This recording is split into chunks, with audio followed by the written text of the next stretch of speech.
Good morning বন্ধুরা, পারমিতাস ব্লগে তোমাদের আবারও ওয়েলকাম। চলে এসেছি একটা নতুন ব্লগ নিয়ে। এখন বাজে 9:30, বিছানা গোছানো হয়ে গেছে, ব্রেকফাস্ট করে এইমাত্র এলাম। এবার যা যা ঘরের কাজ আছে সেগুলো কমপ্লিট করব। তাহলে চলো ব্লগটা এখন থেকে কন্টিনিউ করছি। আশা করি তোমাদের আজকের ব্লগটা খুব খুব ভালো লাগবে। আমি চলে এসেছি মেশিনের সামনে, কয়েকটা জামা কাপড় দেব, ভেতরে কয়েকটা রয়েছে আর এই দেখো বাইরে অনেক কটা রয়েছে, এগুলো এবারে দিয়ে দেবো এক এক করে। আজকে প্রচুর জামা কাপড় আছে।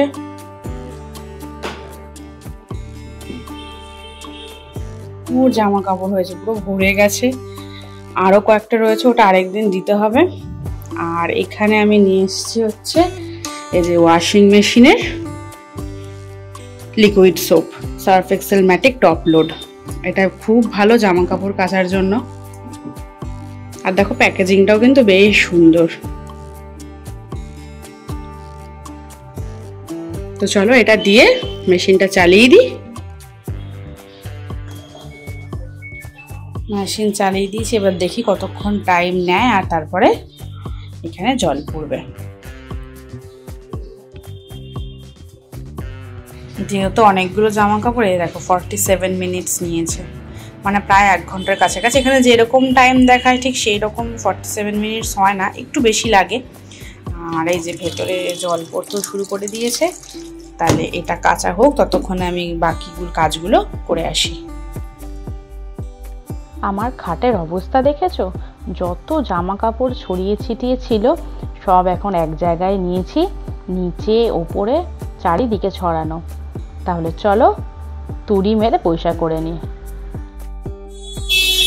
চান টান হয়ে গেছে আর পুজো করবো এবার। আর মেশিনে কাঁচা এখনো হয়নি, কাঁচা হচ্ছে।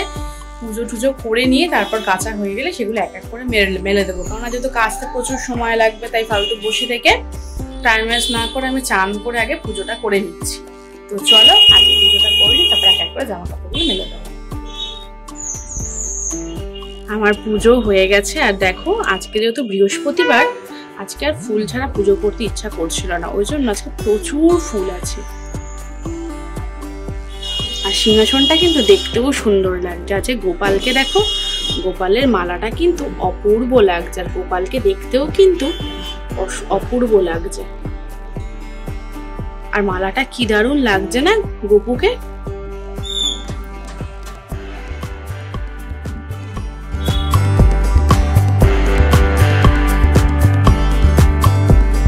এরপর আমার কাঁচা হয়ে গেছে। আর দেখো মেশিন থেকে আমি এখন জামা কাপড়গুলো বার করে নিচ্ছি। যেহেতু প্রচুর জামা কাপড় ছিল, একেবারে তো নিয়ে যেতে পারবো না, তাই অল্প অল্প করে নিয়ে যাচ্ছি। চলে এসছি জামা কাপড়গুলো মেলে দেব। আর জানো তো, আর আমাদের বাড়ির সামনে না রাস্তায় কাজ হচ্ছে, প্রচণ্ড ধুলো। যেমনি ঘর বাড়ি নোংরা হচ্ছে, তেমনি জামা কাপড় মেলে দিলেও কিন্তু নোংরা হচ্ছে, খুব সাদা হয়ে যাচ্ছে, পুরো পাউডারের মতো।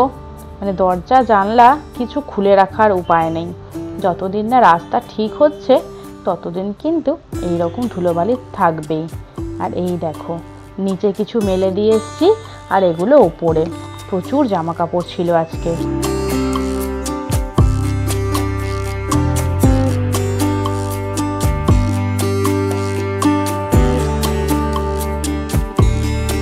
এখন বাজে হচ্ছে 1:15। একটু কাজকর্ম করে একটু রেস্ট নিচ্ছিলাম, প্রচুর কাছাকাছি করেছি, তোমরা দেখতেই পেলে।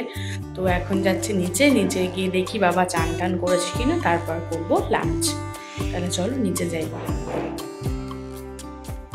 নিচে চলে এসেছি আর আমি লাঞ্চ নিয়েও বসে পড়েছি। আর যেহেতু জন্মদিন ছিল, বিশ্বকর্মা পুজো ছিল, অনেক কিছু ছিল, ওই জন্য সিম্পল লাঞ্চ ছিল। তারপরেই বিকালবেলা আমি আর মা রেস্ট নিয়ে একটু বেরিয়ে গেছি, একটু বাগুইহাটি যাব, একটু টুকটাক কেনাকাটা আছে। আর আজকে কেনাকাটা না পুরোটাই হচ্ছে বাবার জন্য। এসছি বাগুইহাটি। আর আমাদের এখানে না বাগুইহাটিতেই কিন্তু সব কিছু পাওয়া যায়, বড় মার্কেটও আছে। সুতরাং আমাদের যা কিছু কেনাকাটা হয় এই মার্কেট থেকেই আমরা কিনি। আর এই মার্কেটে ঢুকতেই কিন্তু এই মন্দির। তারপর চলে এসেছি আমরা জকির দোকানে, বাবার কিছু আন্ডারগার্মেন্টস কেনার ছিল, ওইখান থেকেই জিনিসগুলো এবারে এক এক করে নিয়ে নেব। তারপরে এই প্লাস্টিক, দড়ি, ছাঁকনি নানা রকম জিনিস দেখে মা বলল ব্রাশ রাখার যে প্লাস্টিকের দানিগুলো হয় সেরকম একটা কিনতে হবে। তাই এখান থেকে একটা ব্রাশ রাখার স্ট্যান্ড মতো নেওয়া হচ্ছে। অনেক দিনের এটা একটু ভেঙে গেছে, ওই জন্য একটু অন্যরকম দেখে নেওয়া হচ্ছে।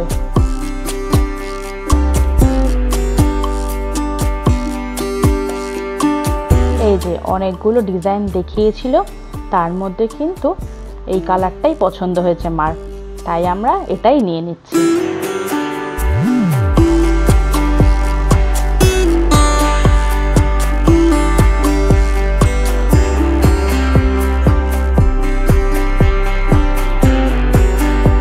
এবার চলে এসেছি ব্লাউজের দোকানে।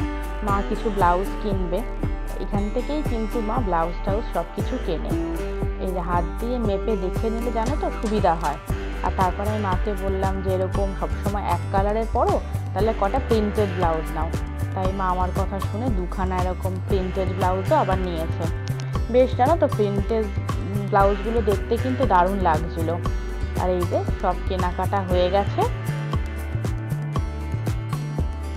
তারপরে এসছি গোপালের জামা কিনতে।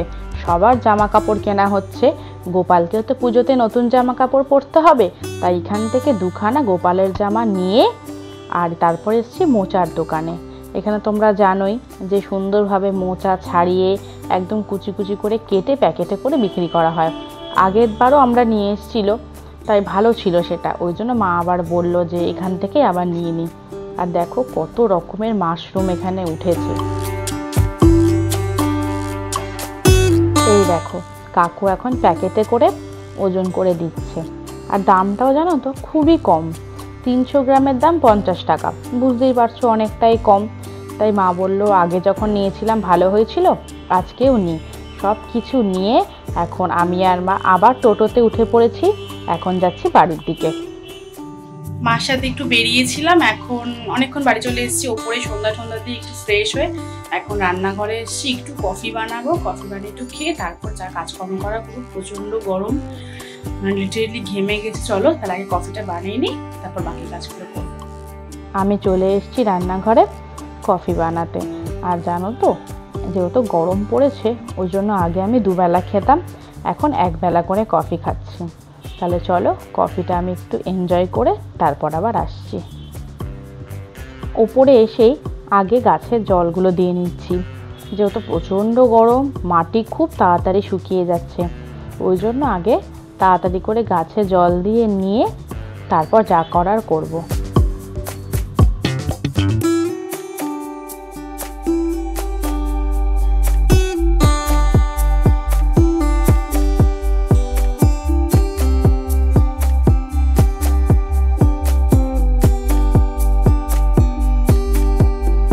জল টল দিয়ে একটু মার সাথে ফোনে কথা বলে এখন বাজে হচ্ছে 9:30।